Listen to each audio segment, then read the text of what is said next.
I know, it's like the waiting game. Hi, we're now live. Hi, Sasha, how are you doing? Good, thank you, Joe. Good, good, good. We'll just wait a couple of minutes for people to join. If anybody's out there at the minute, just want to double check that you can hear us. Let's have a little look. Give us a wave or a react. Yeah, Let me something. know. So, well, we're more than happy to chat away this evening. Or we got a thumb up so you can hear us. Thank That's good. you. Thanks, everyone. So we'll just wait a couple of minutes before we get going. Um, but yes, I have this evening, I have Sasha Mullen from the Mindful Mentors. Um, Thank you, Annalise. Somebody's just dropped us a note to say they can hear us, which is amazing. Thank you for that. So we are here this evening to talk about effective ways of supporting children as they return to school after lockdown. Now, okay, March the 16th, I think a lot of people are going to remember that for lots of different reasons. But, for children particularly, and adults, we'll come to that. But, for children, all of a sudden, their school was closed. And for them to get their heads round not being able to go into school, the routine suddenly disappeared. Their friends suddenly disappeared. There's lots of talk from the adults about this horrible thing that's going around, which means that their schools are closed. But so much changed for them on that day, and schools are such an integral part of a child's life, and it's where it's so much stability for them. But also, what happened was parents became home learning coordinators. I don't know anybody out there. If you can let us know your experiences of home learning. Can we have some thumbs up for home learning, all you mums and dads out there that thoroughly enjoyed it, or not? But really, their lives changed and learning changed for them, which threw them into a space, particularly the younger children, of not really understanding, what was happening, and being taught at home was strange. And some children didn't get the opportunity to go back to school at the end of last Last term. time, yeah. Yes, Sasha, we were talking about that earlier, weren't we? And some children managed to get back and get a week or so in, but anything like my two, I've got a primary and a secondary aged children, and they never got back to school. So it's been 6 months. And I know that a lot of children have been or were feeling anxious, particularly last year, about going back in.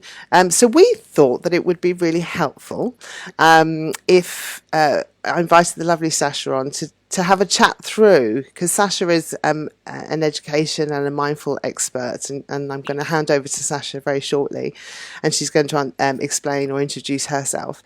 But we thought it'd be really helpful for mums, dads, carers, to provide some hints and tips on how to manage that transition back, because everyone's experience is going to have been different. But anyway, Sasha, I'm going to hand over to you if you'd like to introduce yourself. Hi, I'm Sasha. Thanks, Joe.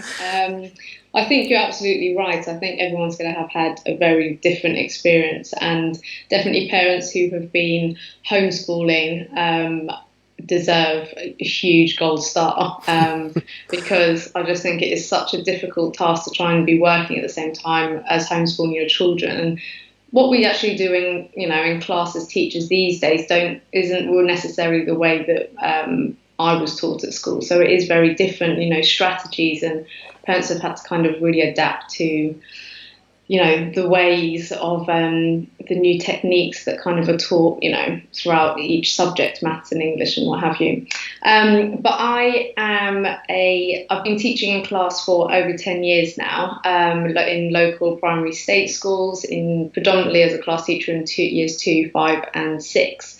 And I also taught at the British International School of New York, where that was really where my kind of love for meditation and mindfulness in class started. And it was coming back to teaching in inner London schools that I realised we really need to be adapting to helping children feel more grounded emotionally, socially, mentally before that they can strive to achieve their academic success.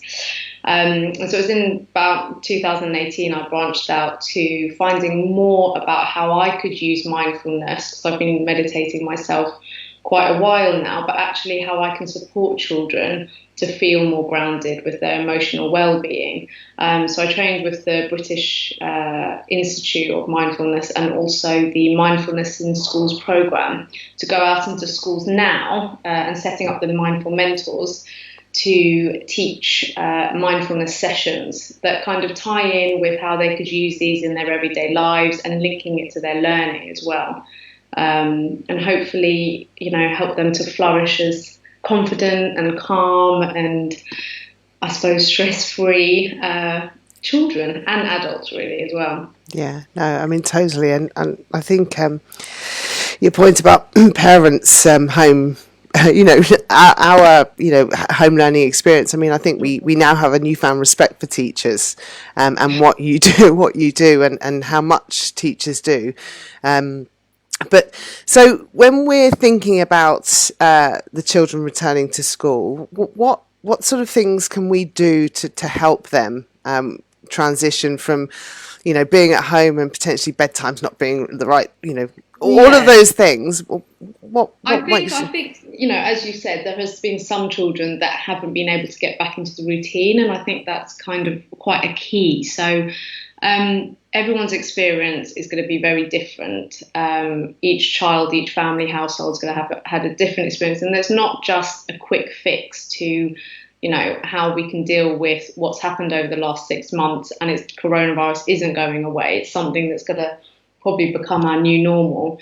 But I think creating opportunities, for parents to listen to their young children, their older children, and also, listen in the sense that, if the children do have any worries about going back to school, children have, worries about, is the coronavirus still around? Has it gone away? My niece who's 4 says, has the coronavirus gone away, or is it still here, as if it's, a person and it's going somewhere, and it's quite abstract really. So I think giving children that opportunity to discuss it, whether it's, we were talking about, like that side-by-side listening. Yeah. And I think, not so that it's kind of like an interview and interrogation, but saying, if you're driving or if you're walking to the shops, or even, if they're helping you to cook, or bath time, or, bedtime when they're feeling a bit more relaxed, saying, are you okay? How are you feeling about going back to school? And I think it's opening up opportunities for children to share their feelings. We're very busy in the day, and they will be very busy back at school. And I think it's important also about, maybe getting them to kind of list all of the things that have been quite challenging in the last 6 months, especially if they think back to when we were in severe lockdown and we couldn't go out and do anything, but also making a list of the positives. I think that's really important, because children would have had a really good experience, hopefully some of them, not every day, because we have a wave of emotions that all of us as adults, as children, we would have been experiencing. Yeah. So I definitely think opening up opportunities to listen. I think being positive about going back to school, about planning ahead for the future now, because children need to get back into that routine.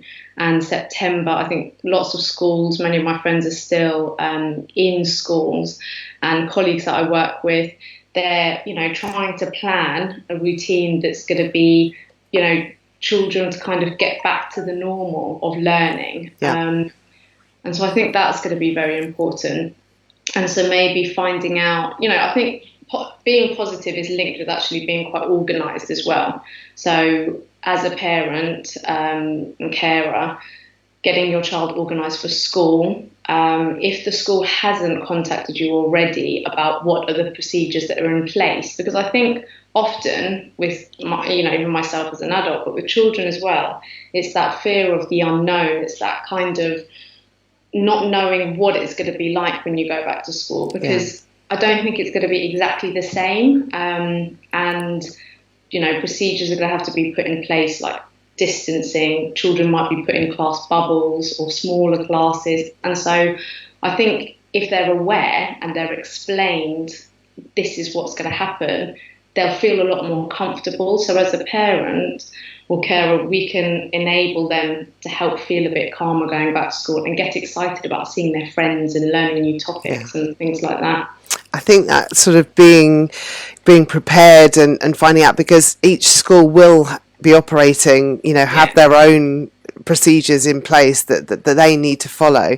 And I think, I know that a number of my friends have had information. I've had information from my school, and, it's that time to kind of, take that time to read it and chat it through with them. But, to your point, keep it positive. It doesn't, it's not, schools are going to do whatever they can to create a safe and an environment that the children can operate in. And you were mentioning earlier that kids actually love rules, don't they? They do actually. So, I think that, they feel like a bit of a safety net. They love the fact that they know where they stand. And I think routine and rules and regulations, children will always push boundaries, probably a little bit more at home because they're more familiar with you than they are at school with their teachers. And, it's over time. Some children will have brand new teachers in September. I know some other schools they're moving up with their teacher, which I actually think is a very good idea, because actually they've not had their teacher for that long, September through till possibly middle of March. But they've not had that long time with their teacher. So it is quite a good idea. And I think, schools will ensure that children are feeling very safe and putting the rules in place. So I think it would be important to have the information. And like you said, open discussion. That is really, that's important to let, constantly be talking about it, especially for those children going into reception or starting a new school, so the transition from primary to secondary as well. That's all going to be very brand new for them. And if you think about, you have a 12-year-old son, but how that transition, normally he would have finished in July and then started in September. But if you're in year 6 and you've not been to school since March and you've not possibly even been able to go back for whatever reason, then you're going to a brand new secondary school. That can be very daunting for a child, and also their development at the same time. But I think, going back to being positive, a technique that I often like to use with the pupils that I teach, and even I do it with my husband at home, but we think of 1 to 3 positives that, what are we grateful for today? And they're not these big elaborate things, but it could be something small about, something that's happened within the day that's made you smile, or that you're grateful for, or, sometimes you're walking down the street and someone, you've done something for someone and they just say thank you, or have opened a door. And I think for children, what have they enjoyed today, especially if they've been indoors, all day, many days in a row, something, what have they enjoyed about today? But one thing that I always say is it's also good to be reflective and be aware that they're not always going to be happy. I know that throughout this whole COVID period, I've had waves of emotions. I haven't had, happiness throughout. And so one thing is kind of to use with children the language like, oh, I wish. So that could be like, oh, I wish that I didn't, I don't know, as a parent, I didn't get, lose my temper when you didn't finish this question. Or as a child, it could, I wish that, I felt happier about going back to school. So it's, again, coming back to, I think that it ties in a lot with kind of like listening and having that open discussion, but, allowing that child to acknowledge feelings that are not okay, and being able to say to their mum or dad or carer, I'm worried, really. But using the I wish is kind of, children often kind of like to use that instead of saying, oh, I'm feeling really worried about this, because they'll often say, oh, I feel okay. And, if you delve a little bit deeper, sometimes they do, sometimes they don't feel okay.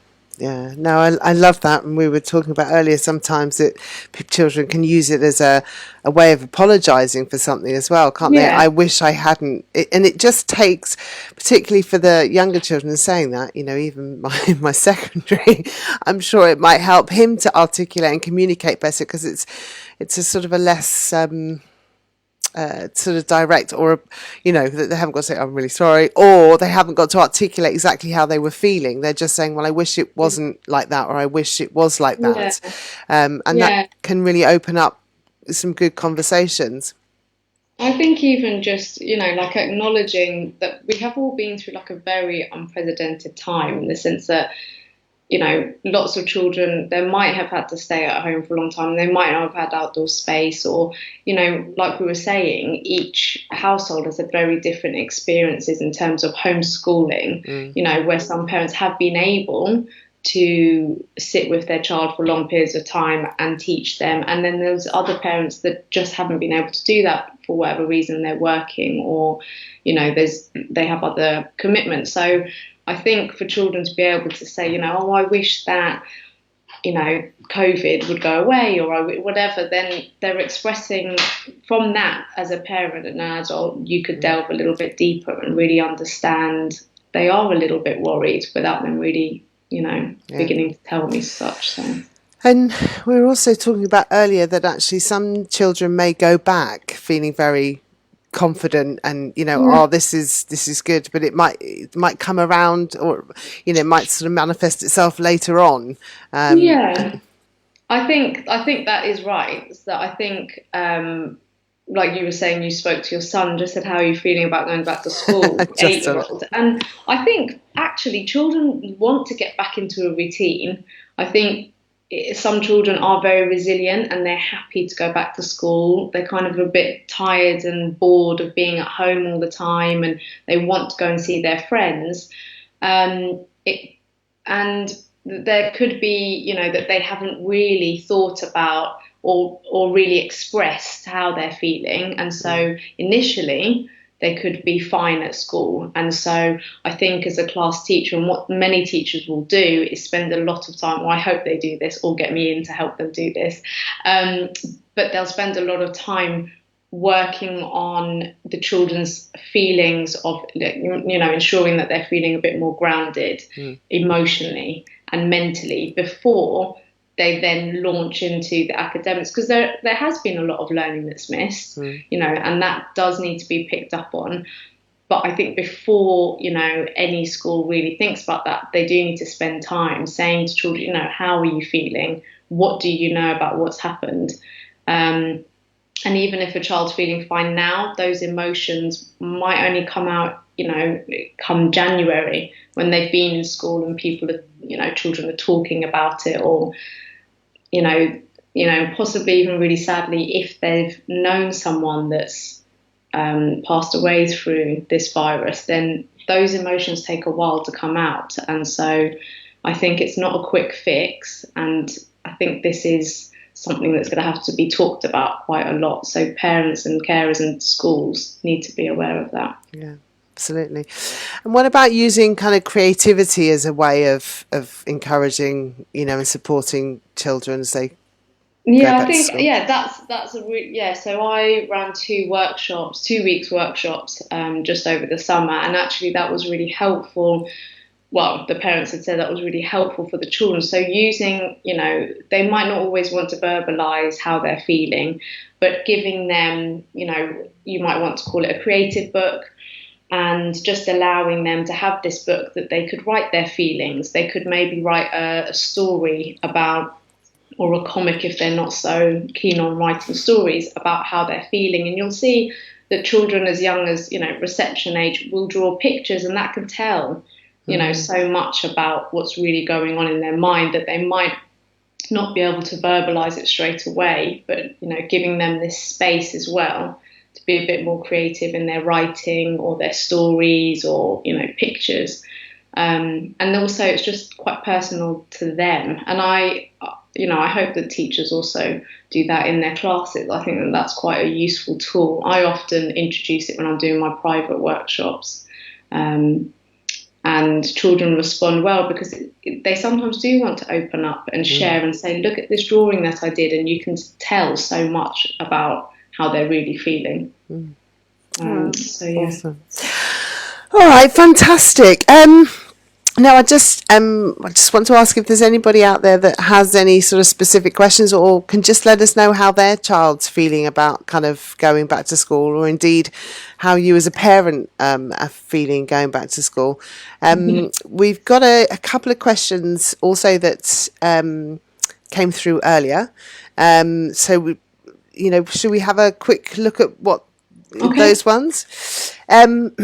So one of the questions that came is how do you think schools will manage the differing levels of learning that have gone on? So, to that point, some children might have had parents there that, weren't able to work and could solely focus. Then you have others where, they might not have done the home learning, or alternatively parents just decided that, actually my child's mental well-being is the most important thing here. How do you think that schools are going to kind of manage that catching up, and what sort of what things can we as parents do to support them in that, catching up, or pushing them, not pushing is the wrong word, but giving them those opportunities to learn if you've got a more able child? Well, I think schools, teachers are very equipped to deal with different abilities within the classroom anyway. But I think you're right, there will be very varied responses in terms of academics and in terms of well-being and what parents' expectations are of both, really. But I know I've been listening to the news, and I know the government are actually giving £1 billion to support children in 2021 academic year. So that will be ages 5 to 11, that each child in mainstream school will be given £80. So each school are basically, they're given the money and they will be able to distribute it how they see fit. So that could be through class interventions, smaller groups. They could add in an extra teacher. There's also, I think there's a whole tutoring scheme that they're going to be bringing in extra tutors to support the children. And they might then want more than one teacher within the class. So I think in terms of how each school will support, your child, that will be very different. But they definitely have the funding for it for this year. And it's really up to the school, I think, how they're going to support each child. But you're absolutely right, because there will be children, like you said, there will be those that need support. So, okay, they're going to get intervention. So if we're looking at it academically or even well-being wise, they're going to need smaller class sizes, or they might need a group intervention, whether it's to boost their academics, but also, that could also be to accelerate their learning, because there are children that will need support in terms of to accelerate how they're doing academically. So I just hope that schools will be using that wisely, and maybe hopefully getting the mindful mentals in to help them with their well-being is always. Yeah, I think and I think that's why we kind of connected in the first instance, was because of that. As a parent myself, I think it is that looking at your child holistically, and I've got two very different children. One's very, very creative and jazz hands, dare I say it. Whereas my youngest, he loves numbers. You have to tell him something once and he's off. But two very different, and I'm really hoping that the schools kind of embrace that and nurture the child holistically, as opposed to. Amazing. Any tips specifically for secondary school aged children? Well, I think, secondary school is not necessarily my expertise here, but I think the techniques that I mentioned before, so definitely open discussion, so giving that time to listen, I think parents can definitely support their child transitioning into secondary school, or just, whatever age they are in secondary school, A levels.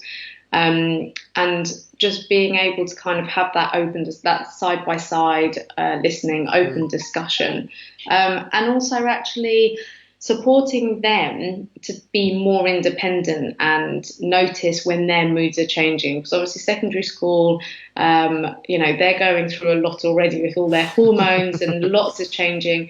And I think it's about them noticing, how am I feeling right now, and being able as a parent to kind of allow them that space to be more independent, to be like, I'm not feeling okay right now, or actually this is worrying me academically or socially. And I think talking about that actually is having, maybe as a parent, what I would say is having kind of that time to ensure that they're having a good balance between studying and also socializing. They're not doing one or more or the other. And I suppose, I don't know, I think being in lockdown, we are being isolated, maybe not seeing friends as much. And so how are children in secondary school, how are they feeling about seeing their friends and socializing again? Well, because most of them have seen people online. I mean, I know my eldest, but it is that, I guess it's encouraging that sort of actual sort of physical being around other people, and being the face to face.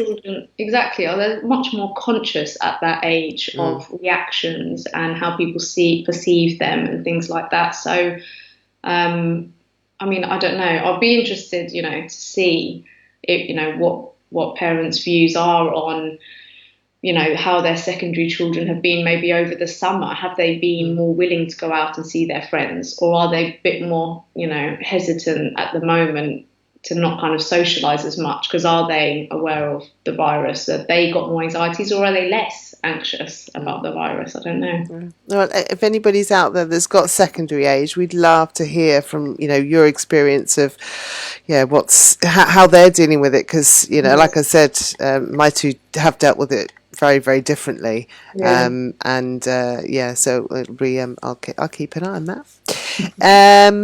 Right, a couple of questions here actually. Grandparents, in how can grandparents support the parents and children? And obviously, because they're going to have their own concerns, and sometimes grandparents are really closely linked to kind of the school run and things like that.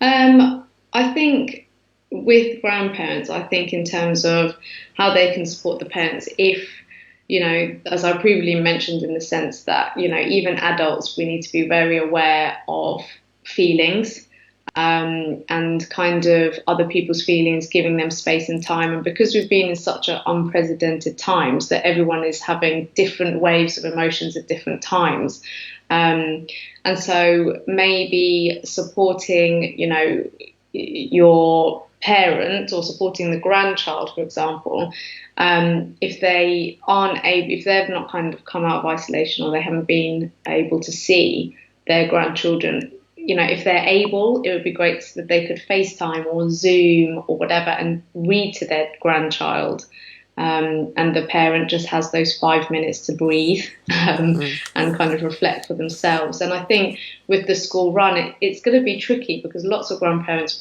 I notice, they do take their children to and from school.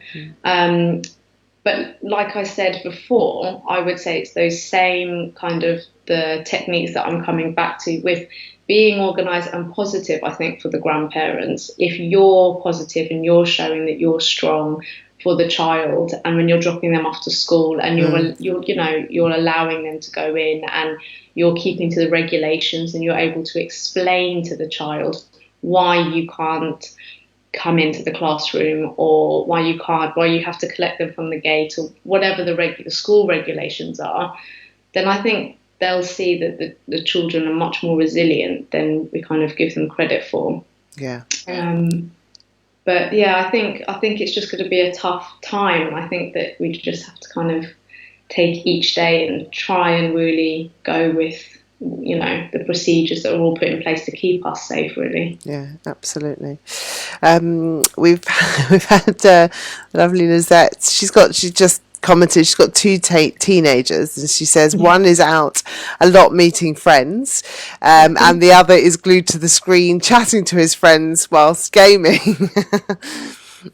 So I mean, I guess with the secondaries, kind of, it's getting that balance, and I think that's a challenge, whether there's COVID or not. Yeah, It's I getting think that. so. But I think as well, I mean, this is also the kind of new thing, gaming and being online, and we can't stop children from doing that. And as long as they are socializing, that is a form. We're all becoming very digital, and I think, yeah, as they're chatting away to their friends while gaming is not necessarily a bad thing. They are socializing, so Yeah, just in a very different way to what yeah. we used to. And yeah, just one final question here. I don't know if anybody else has got any questions, because I think we'll be wrapping up in the next sort of 5 minutes. Please do let us know if you've got anything that we haven't talked about this evening, or anything that's particular concern. Um, so the question we've been asked is, any idea what the expectations are if a child in the class has been tested COVID positive for whatever reason? Will the whole class need to be tested or isolated? I think this is kind of coming from a place where it's people want to know what would happen, so that they can kind of be ahead of the game, and be able to manage, a parents' concerns, or grandparents' concerns. Yeah. So yeah, I don't know. Well, I definitely I know schools that I'm working with that actually they've all got policies in place for when this happens. So I would definitely, as a parent, grandparent, carer, ask the school what would be their procedures, because every school, there's the government guidelines, but then every school will adapt it to suit the needs of their pupils, and ensuring that everyone's safe and all the regulations are covered. So I think that is quite kind of personable to the school itself. So if they haven't already, which some schools have already sent out information to let the parents and carers know, then I would contact the school and say, what would be your policy if this were to happen? Just as adults, just to give your, peace of mind. But they definitely have measures all in place, and I know that they've, got all hand washing, sanitizing stations ready, and stickers on the floors with 2 meter guidelines and things like that. And often children, like we were saying earlier, like they love rules and they'll be fine. It's actually probably the adults that are worrying a little bit more about, is their child going to be safe and is unhappy really as well. So I think definitely ask the school, because the school, whatever school your child is at, they'll have the kind of information for the school policy for that. And don't worry, they will have it all sussed out. So Yeah, no doubt they will, because the obviously, it's the children's well-being that's at the heart of all of this, and obviously some schools differ in their approach as to how they manage that, but absolutely, I think it's good that, on a personal note, I mean, I don't know anybody else out there watching, how they actually feel about their children going back to school. Is anybody worried or concerned about, as a parent? Because I think for me personally, it's that balance of, they need that interaction, they need that routine, they need that, whatever that new normal looks like. yeah. They I think they're done being caught up in a house with their mum and dad. And, as much as gaming all day seems like a great idea, I actually think that they're both, in that place now where they're actually quite excited about going back and getting that routine in there. Yeah. So, Sasha, thank you so much. That was helpful. Yeah, no, I certainly found it helpful. So, just to kind of quickly, if you wouldn't mind, just going through kind of what your top kind of tips are over the next week or so to kind of get people ready, or children.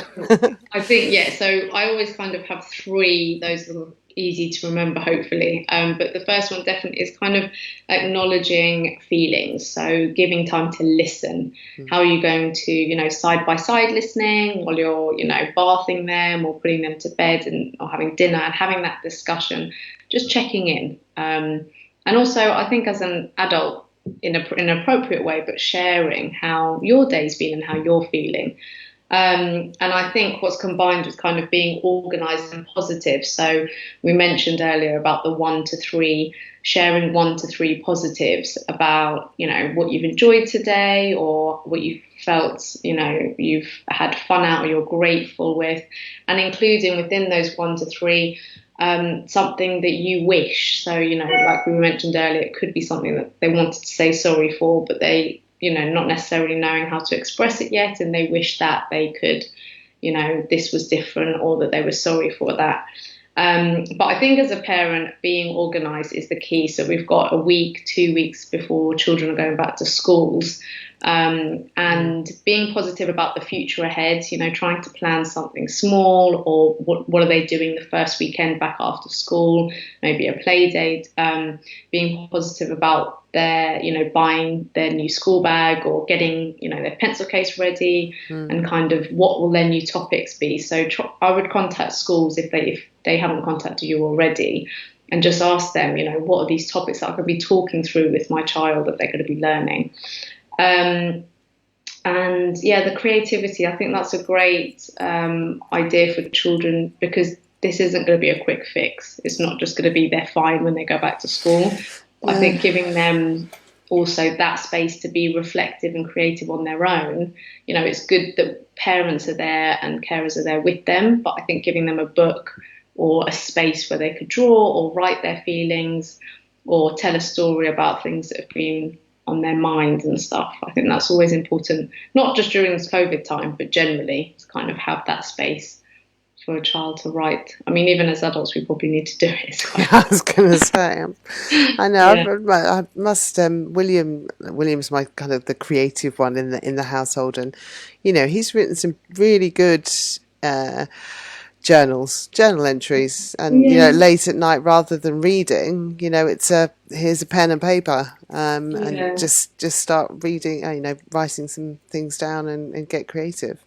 But I think even Joe with, because William's your older one, isn't he? Yes. So even with the younger one, he's at that age where he could, the drawings or, the stories and the writing, it's not for you to mark or for anyone to see, but it's allowing your younger one to have that space and that book or whatever it is, like pen and paper, and and something special to them that they feel that they can express. And I think that's really important, allowing children the space really to express themselves. Yeah.